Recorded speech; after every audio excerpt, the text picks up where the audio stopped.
These monsters were once the most notorious and reviled criminals in Westmarch, drawn up from the deepest, darkest cells of the city's prisons.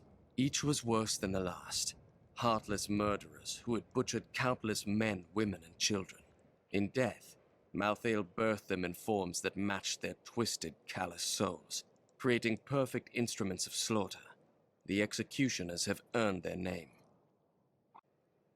The seraph was on me before I knew it, the mass of its bloated flesh soundless as it floated above the ground. When I finally noticed it, I could not move. It was as though I was trapped in a waking nightmare. I looked down and saw tendrils of energy wrapped around my feet and realized it was not fear that held me, but the seraph's magic. Many of the oldest noble houses in Westmarch kept massive hunting dogs on their grounds. Though docile enough in life, they have become terrors in the hands of the Reapers. Now these beasts lead the packs of smaller dogs as they chase down the citizens of Westmarch. I don't even want to record what they do to the corpses. Malthael's influence taints man and beast alike. Even the dogs of Westmarch, once tame and gentle, have been transformed into wild, savage creatures. They hunt in packs through the streets, tearing apart their prey with ravenous hunger. I saw them rip a soldier limb from limb. When his screams stopped, they came for me. What do I know of the Realm Walker? Very little. It roams the outskirts of Pandemonium, a lumbering giant with a gaping hollow at its core. Somehow, it can hide its body away, disguising itself as a mere portal. Those who pass through it are trapped in a distant world, never to be seen again. The Anarchs were among Malthael's most trusted advisors, and his fall to darkness affected them deeply. Gone were their radiant wings and calm, balanced counsel. Now they possess only malice and cruelty, and the insatiable desire to destroy all living things. I suspect that the barbed lurker is part demon, for its appearance has an aspect far too sinister to occur naturally. It expels a noxious poison worthy of the hells, and from what I can tell, it will only feed on its own kind or the corpses of demons. One hopes it will never encounter a human. The phantasms are unlike any spirits I have seen on Sanctuary. They bear a resemblance to lesser demons, but the souls of demons are always reborn in the hells. I suspect the phantasms may be the remnants of some early Nephilim, those born more demon than angel.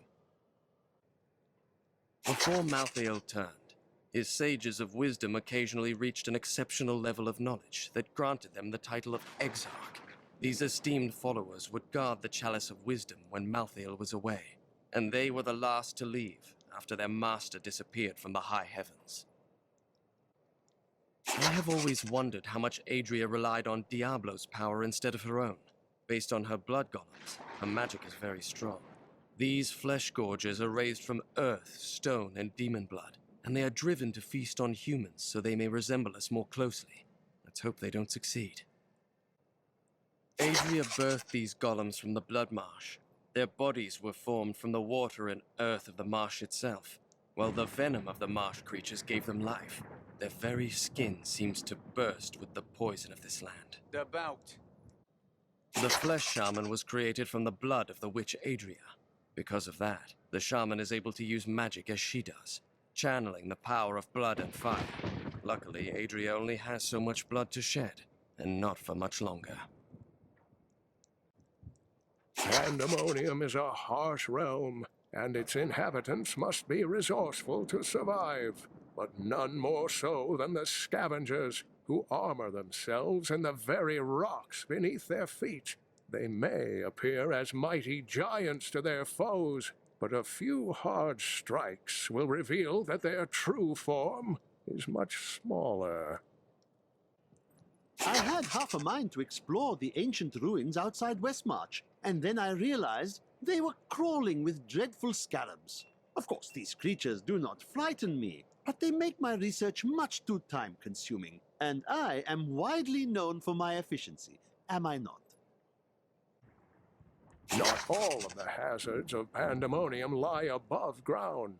The tunnelers roam just beneath the surface, breaking through to snatch prey in their enormous jaws. And my heroic friends ask why I wish to stay inside the fortress. Ah! My journey to Pandemonium has allowed me to see a new world, one that is almost too fantastic for mortal eyes. The ancient battlefields stretch before me, a desolate space that is occupied by small, scouring beasts.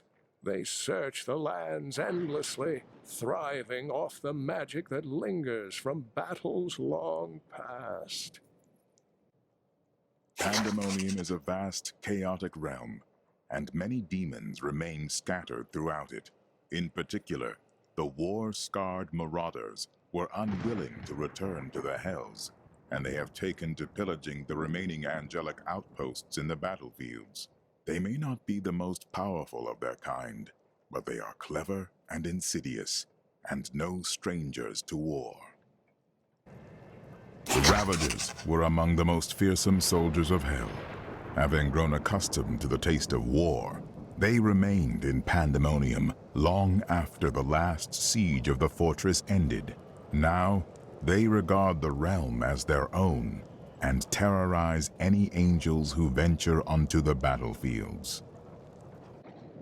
Tyrael has told me that the winged assassins were once the sages of wisdom. In return for their vow of eternal silence, they were free to roam Malthael's pools of wisdom in the high heavens. Over the millennia, they learned nearly everything about the past, the present, and even part of what would come. But could they have foreseen their dark fates? That I do not know.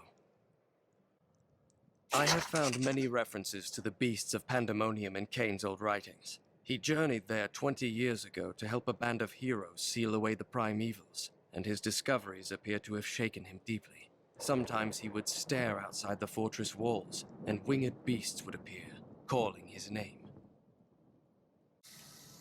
The great pestilence in Westmarch killed both humans and beasts alike.